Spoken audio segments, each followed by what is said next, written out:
رمیز صاحب اور نوید صاحب اپنے والدین کے اب اور امت مسلمہ کے ایصال ثواب کے لیے اس محفل پاک کو منعقد کیا. اللہ تعالیٰ ان کے حسن نیت سے بڑھ کے اجر عظیم عطا فرمائے. میں نے خطبہ کے دوران سورہ مائدہ آیت نمبر 15 پہلا حصہ تلاوت کرنے کا شرف حاصل کیا ہے، کیونکہ میلاد کا عنوان ہے آج کی محفل سے کو، تو اس میں اللہ نے حضور کی آمد کو بیان کیا ہے. یا اہل الکتاب قد جاءکم رسولنا، اے اہل کتاب تحقیق آیا تمہارے پاس رسول ہمارا. اللہ نے کتنا سجا سجا کے حضور کی آمد کو بیان کی ہے. جاءکم رسولنا، کم اور نا یہ دو ضمیریں کس ترتیب سے آئی ہیں؟ فرمایا جاءکم آیا تمہارے پاس، رسولنا رسول ہمارا. آیا تمہارے پاس رسول، کم اور نا یہ دو ضمیریں کس ترتیب سے قرآن میں آئی ہیں؟ اللہ فرما رہا ہے جاءکم آیا تمہارے پاس ہے، رسولنا پر ہے ہمارا. کیا شان ہے اس رسول کی جسے ہم کہتے ہیں ہمارا ہے، وہ کہتا ہے ہمارا ہے. ہم کہتے ہیں سب سے اولا و اعلیٰ، سب سے بالا و والا. وہ فرما رہے آیا تمہارے پاس ہے پر ہے ہمارا. خواجہ غلام فرید فرماتے ہیں کوٹھے تے چڑھ ویخ فریدا، گھر گھر لگی اگ، میں سمجھائی کہ میں ہی مٹھا اے تے مٹھیا سارا جگ. جو محبوب رب کا ہے وہ محبوب سب کا ہے. ہم کہہ رہے ہیں سب سے اولا و اعلیٰ ہمارا نبی، وہ فرما رہے جاءکم رسولنا آیا تمہارے پاس ہے پر رسول ہمارا ہے. پروردگار فیصلہ تو کر رسول کس کا ہے؟ فرمایا لقد من اللہ علی المؤمنین اذ بعث فیہم رسولا، اللہ نے بڑا احسان کیا ہے مومنوں پر جب شانوں والا رسول ان میں بھیج دیا ہے. رسول کی ذات میں دو جہتیں ہیں، ایک جہت خالق کی طرف، ایک مخلوق کی طرف. ادھر سے فیض لے رہے ہیں، ادھر فیض دے رہے ہیں. جو جہت ہے خالق کی طرف اس حوالے سے رب فرماتا ہے رسول ہمارا ہے. جو جہت ہے مخلوق کی طرف اس حوالے سے ہم کہتے ہیں رسول ہمارا ہے. کتنا پیار ہے اس انداز ترتیب میں کہ اللہ پاک نے فرمایا اللہ نے بڑا احسان کیا ہے مومنوں پر جب ان میں شانوں والا رسول بھیج دیا ہے. لقد من اللہ، اللہ نے احسان کیا ہے. کیا کیا ہے؟ احسان کیا ہے. میرے پاس ایک پین تھا، اس کی نب ذرا خراب تھی، لکھیں تو سیاہی پھیل جاتی تھی. تو میرے ایک دوست آئے، میں نے ان کو تحفے میں دے دیا. چند دنوں کے بعد وہ ملے تو میں نے کہا شکریہ نہیں ادا کرنا. انہوں نے کہا کس چیز کا شکریہ؟ میں نے کہا احسان نہیں کیا میں نے. کہتے ہیں کون سا احسان؟ میں نے کہا وہ پین نہیں آپ کو تحفے میں دیا تھا. انہوں نے کہا کون سا پین دیا؟ اس کی تو نب بھی ٹوٹی ہوئی ہے، صحیح لکھتا ہی نہیں ہے. کیا خیال ہے عیب والا تحفہ دے کے احسان جتایا جا سکتا ہے؟ چند لوگ ہی بولے. پھٹے ہوئے کپڑے دوسروں کو دے کے احسان تو نہیں جتاتے. عیب والا تحفہ دے کے احسان رب نے محبوب وہ دیا ہے جس میں عیب.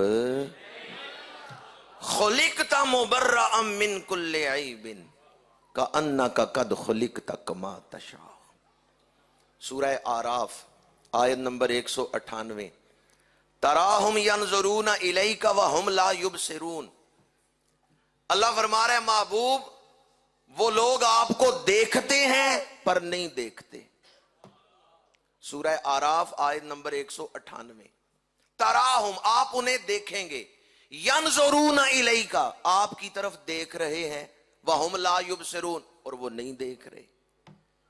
اس کا کیا مطلب ہے؟ دیکھ بھی رہے ہیں پر دیکھ نہیں رہے۔ سورہ حج، فَإِنَّهَا لَا تَعْمَى الْأَبْصَارُ وَلَكِنْ تَعْمَى الْقُلُوبُ الَّتِي فِي الصُّدُورِ۔ لوگوں کی آنکھیں اندھی نہیں ہوتی، دل اندھے ہوتے ہیں۔ جب دل اندھا ہو آنکھوں کے نور کا کوئی فائدہ نہیں۔ ہاتھ سخاوت کرتے ہیں یا دل سخاوت کرتا ہے؟ دل بہادر نہ ہو بازو بہادری کا اظہار کر سکتے ہیں؟ دل میں حیا نہ ہو آنکھیں حیا کا اظہار کر سکتی ہیں؟ فَإِنَّهَا لَا تَعْمَى الْأَبْصَارُ وَلَكِنْ تَعْمَى الْقُلُوبُ الَّتِي فِي الصُّدُورِ۔ جن کے دل اندھے ہیں انہوں نے کہا نبی محض ہمارے جیسا بشر ہے۔ يَنظُرُونَ إِلَيْكَ وَهُمْ لَا يُبْصِرُونَ، وہ بصارت سے کام لے رہے ہیں، بصیرت سے کام نہیں لے رہے۔ اور شان مصطفیٰ دیکھنے کے لیے صرف بصارت کافی نہیں ہے، بصارت کے ساتھ بصیرت کی ضرورت ہے۔ میرے آقا کریم کی شان، ہمیں پسینہ آئے پسینے سے بدبو آتی، جو چیز ہمارے ساتھ نسبت رکھتی ہے اور اس میں عیب ہے، جب وہ عیب والی چیز حضور کے ساتھ نسبت رکھتی ہے تو اس میں عیب نہیں ہوتا، فضیلت ہوتی ہے۔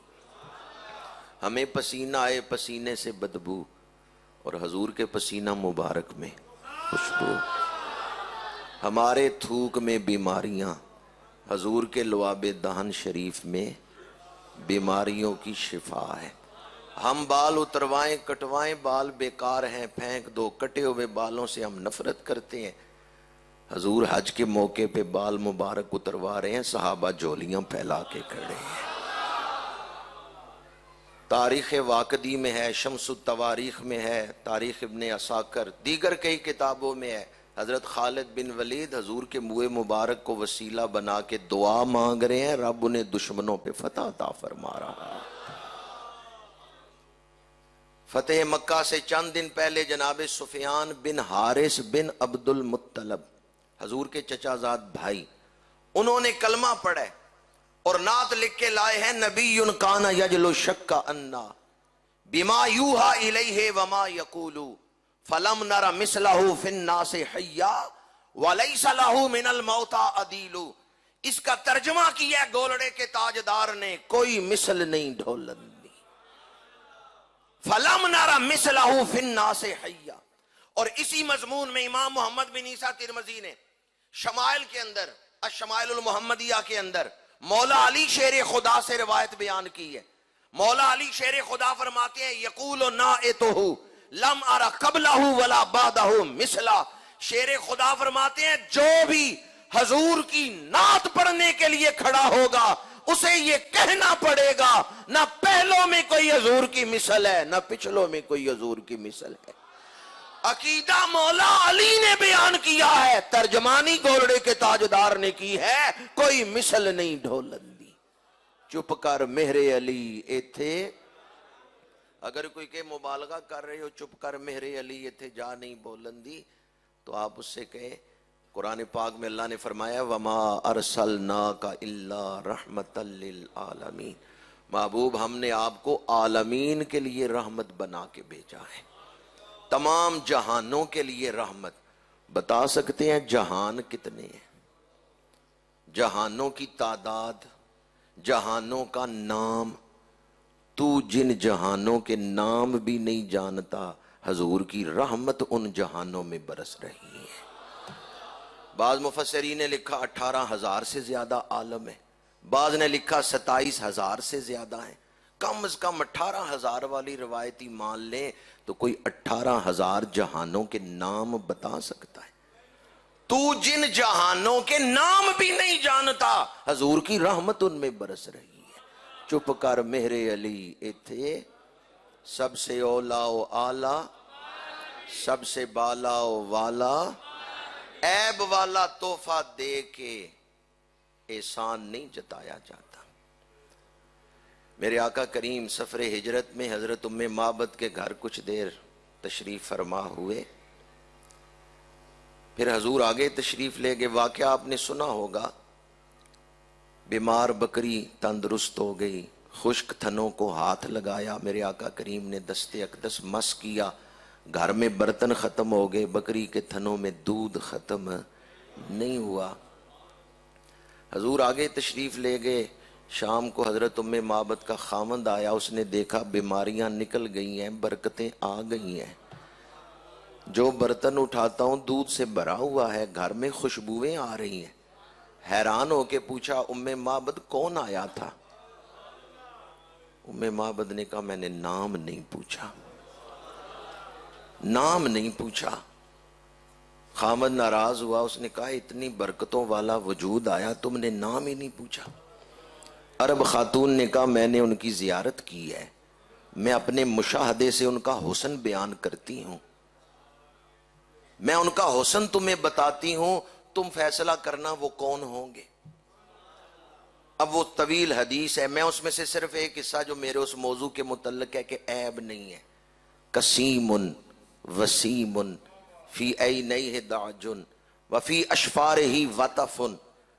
حضرت ام معبد نے حضور کا حسن بیان کیا، قسیم وسیم۔ اردو مترجمین نے دونوں لفظوں کا ایک ہی معنی کیا، بڑا خوبصورت، انتہائی خوبرو، بڑے خوبصورت، انتہائی خوبرو۔ اب دونوں کا ایک ہی ترجمہ ہو گیا، خوبرو خوبصورت ایک ہی ترجمہ۔ پر شارحین کہتے ہیں ہم ہیں اجمی، ہم ہیں گونگے، عرب لوگ ایک معنی کے لیے دو لفظ نہیں بولتے، ایک معنی تکرار نہیں کرتے۔ جب دو لفظ ہیں تو اس کے اندر دو معانی ہیں۔ قسیم اس میں حسن کا کمال بیان کی ہے، وسیم اس میں حسن کی تاثیر بیان کی ہے۔ جب کہا قسیم تو ام معبد نے کہا انہیں جس زاویے سے دیکھو، جس پہلو سے دیکھو، جس انداز سے دیکھو، وہاں حسن ہی حسن نظر آتا ہے، وہاں عیب نہیں نظر آتا۔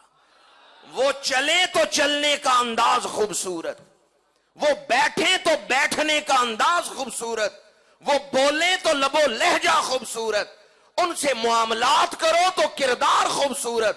جس پہلو سے دیکھو وہاں حسن ہی حسن نظر آتا ہے، وہاں عیب نہیں نظر آتا۔ لفظ قسیم کا ترجمہ کیا ہے بریلی کے تاجدار نے، وہ کمال حسن حضور ہے کہ گمان نقص جہاں نہیں، یہی پھول خار سے دور ہے، یہی شمع ہے کہ دھواں نہیں۔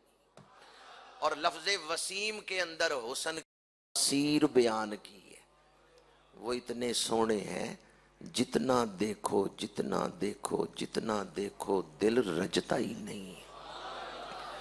وہ ایسے حسین نہیں ہے کہ دو چار دفعہ زیارت کی تو دل بھر گیا کہ ٹھیک ہے خوبصورت ہے، پر دیکھ لیا ہے اب وہ تڑپ نہیں رہی پہلے والی۔ ان کا حسن ایسا ہے جوں جوں دیکھتے جاؤ تڑپ بڑھتی جاتی ہے۔ وسیم ان کا ترجمہ پنجابین میں کسی نے کیا دل نبی دے نظارے کو لو۔ یا اللہ جو محبت سے بولے اسے حضور کا دیدار عطا فرما۔ دل نبی دے نظارے کو لو، یہ حسن کی تاثیر بیان کی۔ اے تن میرا چشمہ ہووے میں مرشد ویخ نہ رجا ہو، لوں لوں دے منڈ لکھ لکھ چشمہ، ایک کھولا ایک کجا ہو۔ یعنی ہر بال کو لاکھ لاکھ آنکھیں مل جائیں پھر بھی اس حسن کو دیکھنے سے دل نہیں بھرتا۔ وہاں حسن ہی حسن ہے، وہاں عیب نقص کوئی نہیں۔ آپ مجھے دنیا میں کوئی ایسا شخص، کسی قوم، کسی ملک، کسی بر اعظم کا بتائیں کہ اس کے پیروں کے جو جوتے آئے ہیں پیروں میں، جوتوں کی تعریف میں کتابیں لکھی گئی ہیں۔ ساری تاریخ پڑھ لیں، امریکیوں کی، فرانسیوں کی، روسیوں کی، جاپانیوں کی، چائنا کے لوگوں کی۔ ان کا کوئی لیڈر، کوئی فلسفی، کوئی سائنسدان، کوئی اسکالر، کوئی رہنما کہ اس کے پیروں میں جو جوتے آئے ہوں، جوتوں کی تعریف میں کتابیں لکھی گئی ہوں۔ پوری تاریخ میں ایک ہستی ایسی نظر آئیں گی، میرے اور آپ کے آقا کریم، آپ کے قدمین میں گائے کے چمڑے کے جو نالین آئے ہیں۔ اس وقت دنیا کی لائبریریوں میں 300 کتابیں حضور کے نالین کے موضوع پر موجود ہیں۔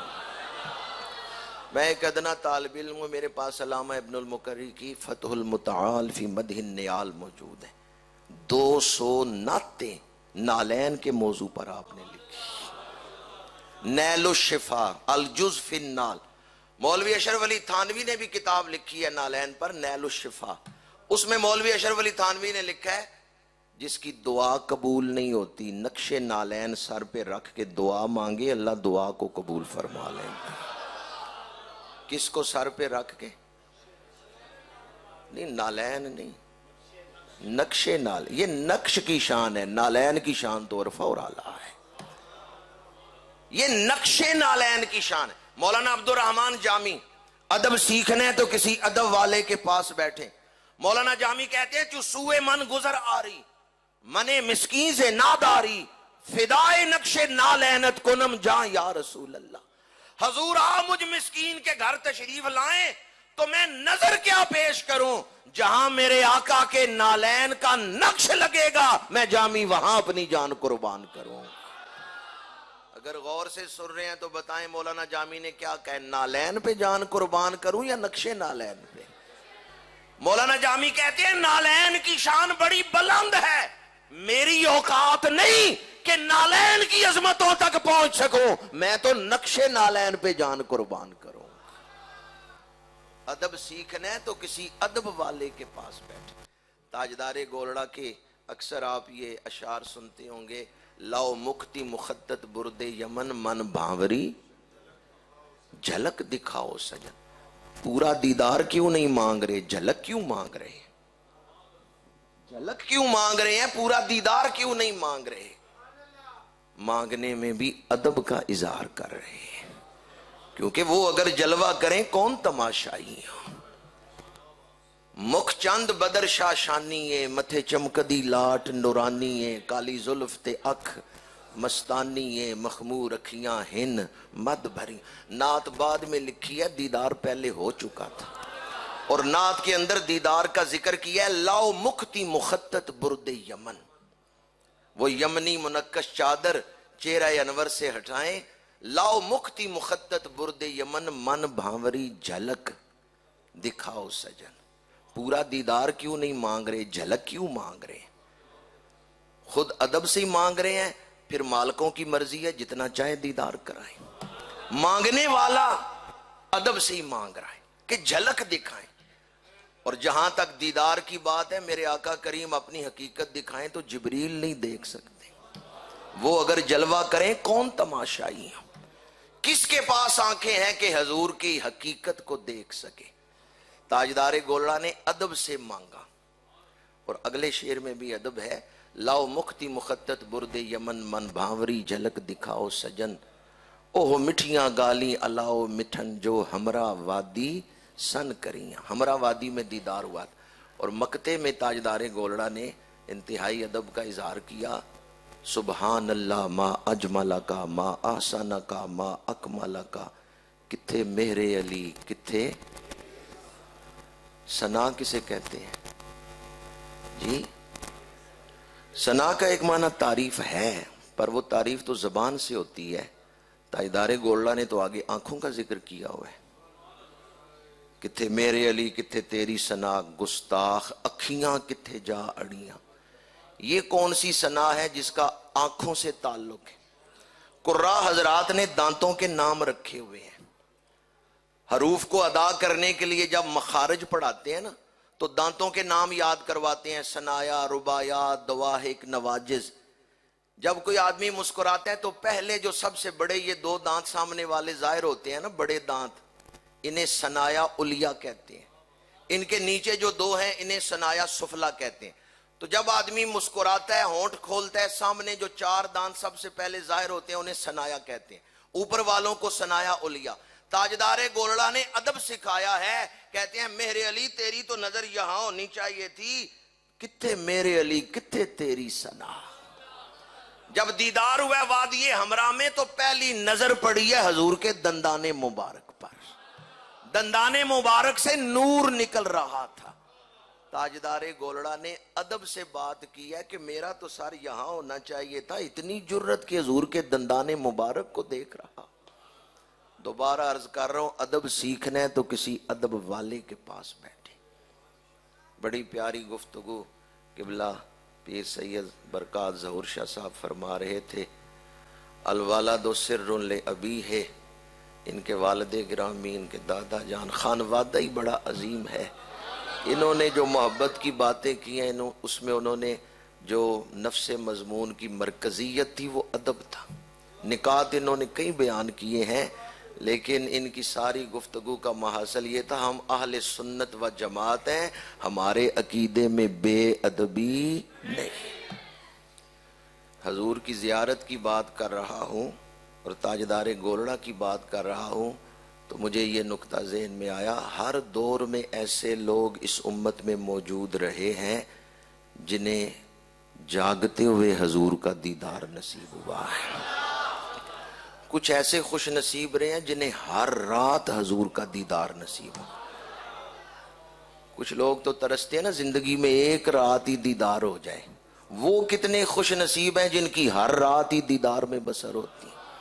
حضرت امام مالک صاحب موطا، آنکھ کھولی بھی مدینہ منورہ میں ہے، آنکھ بند بھی مدینہ منورہ میں ہوئی، یعنی ولادت اور وصال مدینہ منورہ میں ہوا ہے۔ ایک حج کرنے مکہ شریف گئے ہیں، دوسرا حج کرنے بھی مکہ شریف نہیں گئے، ساری عمر شہر رسول میں گزاری۔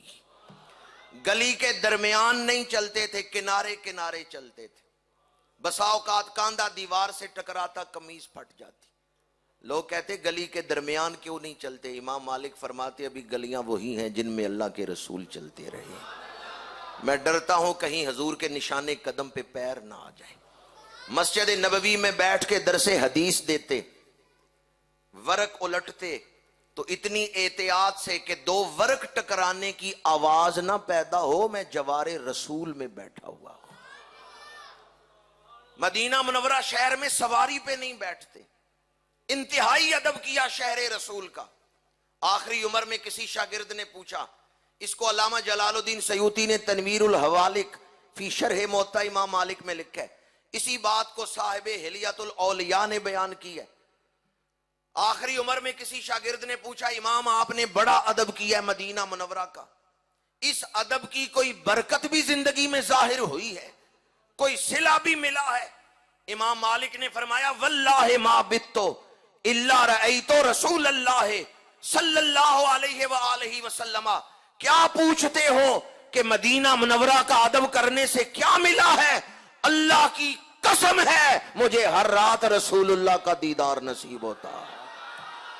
واللہ ما بتو الا رأیت رسول اللہ، اللہ کی قسم ہے میری کوئی ایک رات بھی نہیں گزرتی جس رات مجھے حضور کا دیدار نصیب نہیں ہوتا۔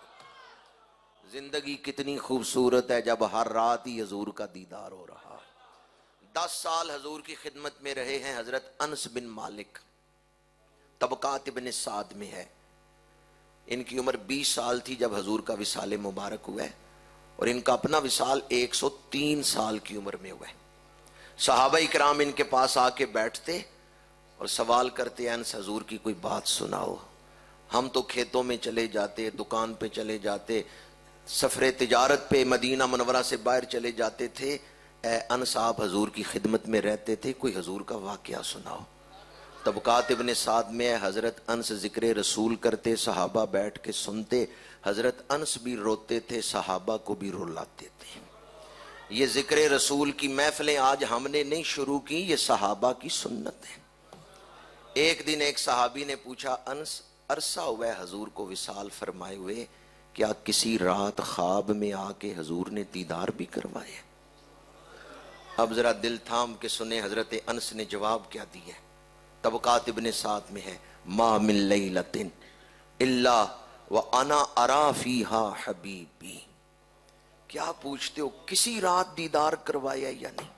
ما من لیلۃ، کوئی ایک رات بھی ایسی نہیں گزرتی، الا انا ارا فیہا حبیبی، مگر یہ کہ میں نے اس رات میں اپنے محبوب کا دیدار پایا ہے۔ ہر رات ہی دیدار رسول میں گزر رہی ہے۔ پتہ چلتا ہے ایسے خوش نصیب بھی اس امت میں رہے ہیں جن کے جسم کہیں بھی رہے۔ حضرت جناب انس آخری عمر میں بصرے چلے گئے تھے، انہیں اسلام کا مبلغ بنا کے بصرے بھیج دیا گیا. جسم کہیں بھی رہے ہر رات حضور کا دیدار نصیب ہو رہا ہے. آج کا انسان چاہتا ہے، گفتگو سمیٹ رہا ہوں، 35 منٹ ہو چکے مجھے گفتگو کرتے ہوئے. آج کا انسان چاہتا ہے کپڑے خوبصورت ہو، گھر خوبصورت ہو، گاڑی خوبصورت ہو، 4 کروڑ کی کوٹھی بنا لی، لیکن مکان خوبصورت ہے، مکین کی خوبصورت نہیں، تو مکان کی خوبصورتی کا کوئی فائدہ ہے. 2 کروڑ کی گاڑی لے لی، مسافر کی زندگی خوبصورت نہیں تو سواری کی خوبصورتی کا کوئی فائدہ ہے. لاکھ روپے کا لباس پہن لیا، 3 پیس سوٹ پہن لیا لاکھ روپے کا، لیکن جس نے لاکھ روپے کا سوٹ پہننا اس کے دل کو سکون نہیں، تو مہنگے کپڑے پہننے کا کوئی فائدہ ہے. آج دنیا پاگل ہو گئی ان چیزوں کے پیچھے. مکان خوبصورت ہو، گاڑی خوبصورت ہو، کپڑے خوبصورت ہو. اسلام کہتا ہے یہ ساری چیزیں ثانوی حیثیت رکھتی ہیں، سب سے پہلے اپنی زندگی خوبصورت کرو. اگر زندگی خوبصورت ہے تو پھٹے ہوئے لباس میں بھی بڑی عزت ہے. قمیص کو پیوند لگے ہیں اور فاروق اعظم فلسطین کو فتح کر رہے ہیں. بغیر جنگ کے محض مذاکرات سے حضرت فاروق اعظم نے فلسطین فتح کر لیا ہے. فاروق اعظم کی عظمت پتہ چلتی. آج 60 ملک، 60 سے زیادہ اسلامی ملک، 1.25 ارب مسلمان جو کام مل کے نہیں نہ کر سکتے، اکیلے فاروق اعظم نے کر کے دکھایا ہے. بغیر جنگ کے فلسطین فتح کر لیا ہے. قمیص کو پیوند لگے ہوئے ہیں. وہاں زندگی خوبصورت ہے. عزت کپڑوں سے ہے یا اسلام سے ہے؟ چند لوگ ہی بولے. یورپ کا ایک شہر ہے سوئٹزرلینڈ، بڑا امیر ملک ہے سوئٹزرلینڈ.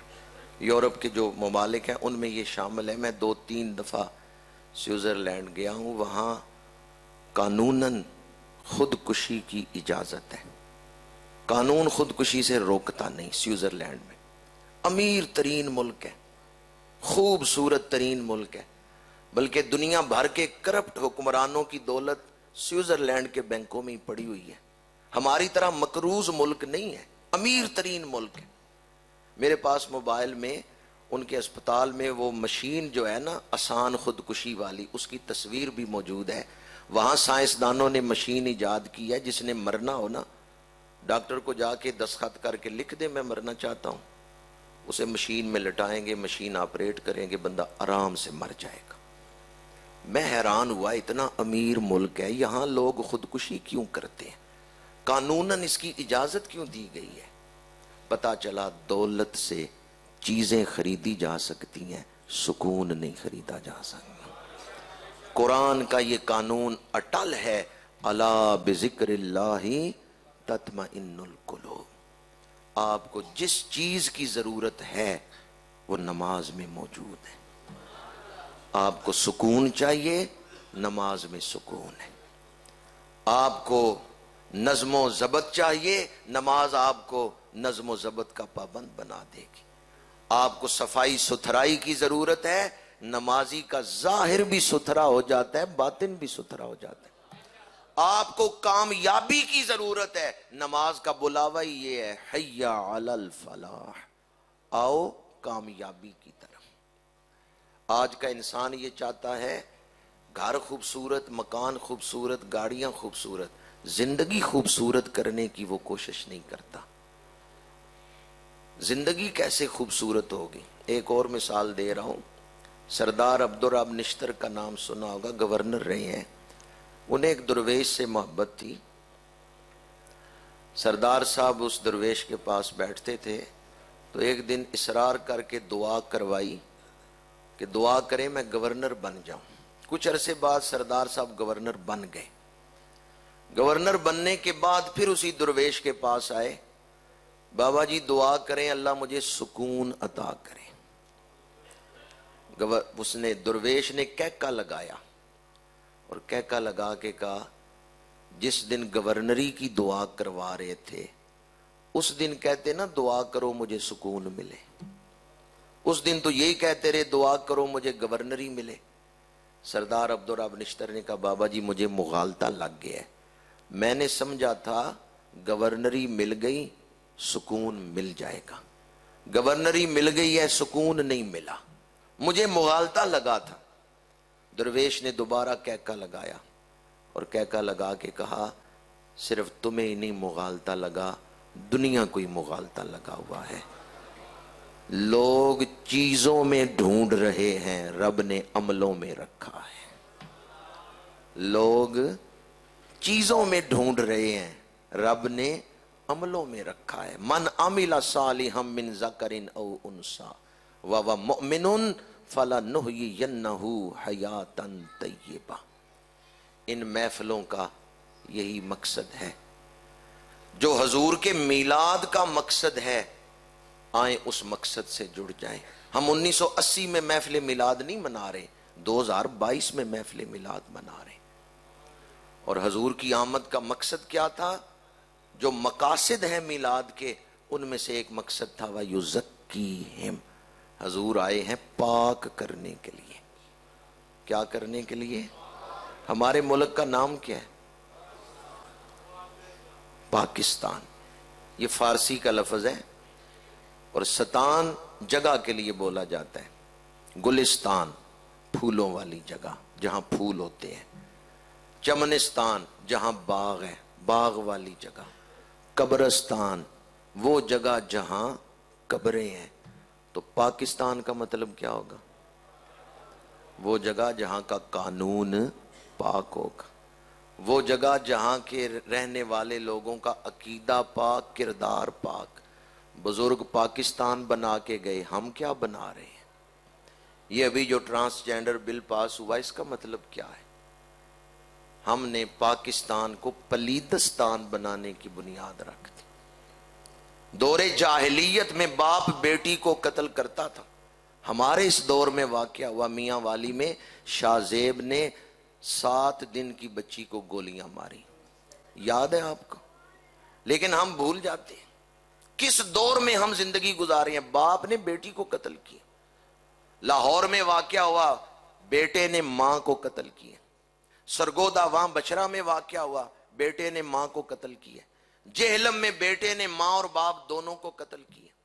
یہ عدم برداشت کہ اولاد ماں باپ کو قتل کر رہی۔ میں بارے دیگر عرفان بھائی، ان کے دیگر برادران کو خراج تحسین پیش کرتا ہوں، انہوں نے آج والدین کے ایصال ثواب کے لیے محفل سجائی۔ ماں باپ کے ساتھ صرف دنیا ہی نہیں جڑی ہوئی، آخرت جڑی ہوئی۔ ہما جنتوں کا و ناروں کا، میرے آقا کریم نے فرمایا تمہارے والدین تمہاری جنت بھی ہیں، تمہارا دوزخ بھی ہے۔ جو والدین کے حقوق ادا کر رہا ہے، والدین کی خدمت کر رہا ہے، یہ خدمت ہی اسے جنت میں لے جائے گی۔ اور جو حق تلفی کر رہا ہے، والدین کی حق تلفی کرنا اسے دوزخ میں لے جائے گا۔ آج نیٹ کے اس دور میں اولاد کے پاس وقت ہے موبائل استعمال کرنے کا کہ رات 2 بجے تک خوشی خوشی موبائل استعمال کر لیتے ہیں، 10 منٹ نہیں کہ باپ کے پیر دبائیں۔ 2022 میں آپ میلاد منا رہے ہیں تو مقصد میلاد پر توجہ بھی دینی چاہیے کہ حضور نے آ کر ہمیں کس طرح زندگی گزارنے کا حکم دیا ہے۔ حضور بڑی شانوں کے ساتھ آئے، پر کیوں آئے؟ کل قبر میں حضور کے سامنے حاضر ہوں گے تو کیا جواب دیں گے؟ حشر میں حضور کی بارگاہ میں حاضر ہوں گے۔ 19واں پارہ پہلا رکوع، وقال الرسول یا رب ان قوم اتخذوا ھذا القرآن مہجورا۔ ایک قوم کی طرف اشارہ کر کے حضور فرمائیں گے، شکایت کریں گے اس قوم کی اللہ کی بارگاہ میں، پروردگار یہ وہ لوگ ہیں جنہوں نے قرآن چھوڑ دیا تھا۔ اور اسی رکوع میں اس سے پہلے یوم یعض الظالم علی یدیہ یقول یا لیتنی اتخذت مع الرسول سبیلا، حسرت کے اظہار کے لیے ایک ہے ہاتھ ملنا، ہائے یہ کام میں نے کیوں کیا، یہ حسرت ہے۔ اس سے بھی بڑی حسرت ہے ہاتھ کاٹنا۔ قرآن کہتے ہیں ظالم ہاتھ کاٹے گا، اے کاش میں رسول کے راستے پہ چلتا، اے کاش میں رسول کا بن کے زندگی گزارتا۔ یہ محفلیں شعور دین بخشتی ہیں، یہ محفلیں دلوں پہ لگی ہوئی مادیت کی میل اتار کے سچا سچا عاشق رسول بناتی ہیں۔ گلا نال تے ہر کوئی لائی پھر دے، لا کے توڑ نبھانیاں آئیں آج کوئی ہے جو سودا کرے، غلام مصطفیٰ بن کر میں بک جاؤں مدینے میں، محمد نام پر سودا سرے بازار ہو جائے۔ پچھلی زندگی جو غفلت میں گزری وہ گزر گئی، آئندہ زندگی میں حضور کے نام کرتا ہوں۔ جس کام سے حضور ناراض ہوتے ہیں میں وہ کام نہیں کروں گا، انشاءاللہ کہہ کے آواز میں آواز ملا سکتے ہیں۔ میں نے شروع میں کہا امت کے اعمال حضور کی بارگاہ میں پیش کیے جا رہے ہیں۔ آج ہم تجدید عہد کرتے ہیں، آپ نیک لوگ بیٹھے ہیں، میں تو صرف نوجوانوں کی توجہ دلا رہا ہوں۔ آج ہم تجدید عہد کرتے ہیں، پچھلی زندگی جو غفلت میں گزری وہ گزر گئی، آئندہ ہم اپنی زندگی حضور کے نام کرتے ہیں۔ تجھ سے پہلے کا جو ماضی تھا ہزاروں کا سہی، اب تا حشر کا جو فردہ ہے وہ تنہا تیرا۔ حضور آخری نبی بن کے آئے ہیں، قیامت تک آنے والی انسانیت کی ہدایت دامن مصطفیٰ سے وابستہ ہے۔ گفتگو سمیٹ رہا ہوں، بعض اوقات نکات نہیں یاد رہتے، واقعات یاد رہتے ہیں۔ حکیم عبدالحی صاحب سیالکوٹ والے یہ بات سنایا کرتے تھے، ایک چور کسی گھر گیا چوری کرنے، اندھیرا تھا، لائٹیں آف تھیں، وہ چوری کرنے میں مصروف تھا۔ آواز آئی نا تو گھر والے اٹھ بیٹھے، شور مچایا، چور بھاگا، انہوں نے لائٹیں جلائیں، اتنی دیر میں چور گھر سے نکل گیا۔ دو جوان بھائی چور کو پکڑنے کے لیے نکلے، چور گلی میں نکلا تو سامنے مسجد تھی، دروازہ کھلا ہوا تھا، چور دوڑ کے مسجد میں گیا اور مسجد میں جاتے ہی منہ کعبے کی طرف کر کے ہاتھ باندھ کے کھڑا ہو گیا کہ جیسے تہجد پڑھ رہے۔ جو دو بھائی اس کو پکڑنے کے لیے نکلے نا، جب وہ گلی میں پہنچے دائیں بائیں دیکھا چور کدھر گیا، ان کا مسجد کا دروازہ کھلا ہے، شاید اندر ہو۔ وہ دونوں دوڑ کے اندر آئے، چھوٹے بھائی نے کہا یہ چور ہے۔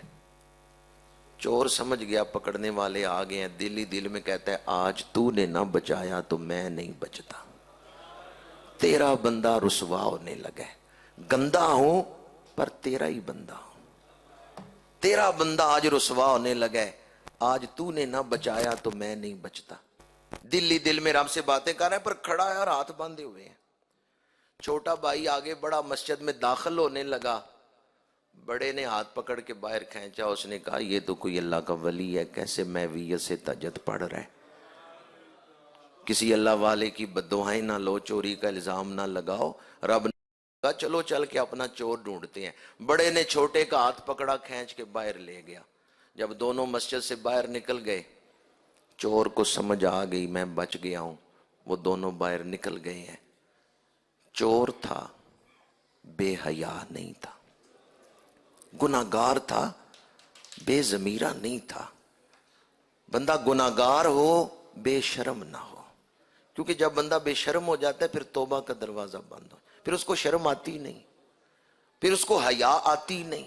وہ چور تھا، بے حیا نہیں تھا، جب اللہ نے اس کو بچا لیا حیا آ گئی، شرم آ گئی، روتے ہوئے سجدے میں گرا اور روتے ہوئے کیا کہتا ہے، تو کتنا کریم ہے، کوئی جھوٹ موٹ بھی کھڑا ہو جائے تو اس کو بھی بچا لیتا ہے، کوئی جھوٹ موٹ بھی تیرے سامنے کھڑا ہو جائے تو اس کو بھی بچا لیتا ہے۔ اے جلد راضی ہو جانے والے، اے جلد راضی ہو جانے والے، میں اس سے زیادہ آپ کے سامنے کوئی بات نہیں کر سکتا۔ کسی کو آپ اتنا جلدی راضی نہیں کر سکتے۔ دنیا میں ناراضگیاں ہوتی ہیں نا، راضی کرنے جائیں تو بڑی باتیں سننی سنانا پڑتی ہیں۔ اللہ کی بارگاہ میں وعدہ ہے میرے بندے ایک قدم آ، میری رحمت 10 قدم بڑھ کے تیرا استقبال کرے۔ لوئے لوئے پر لے کڑیے جے تد پانڈا پرنا، شام پئی بن شام محمد گھر جاندی نے ڈرنا۔ وآخر دعوانا ان الحمدللہ رب العالمین۔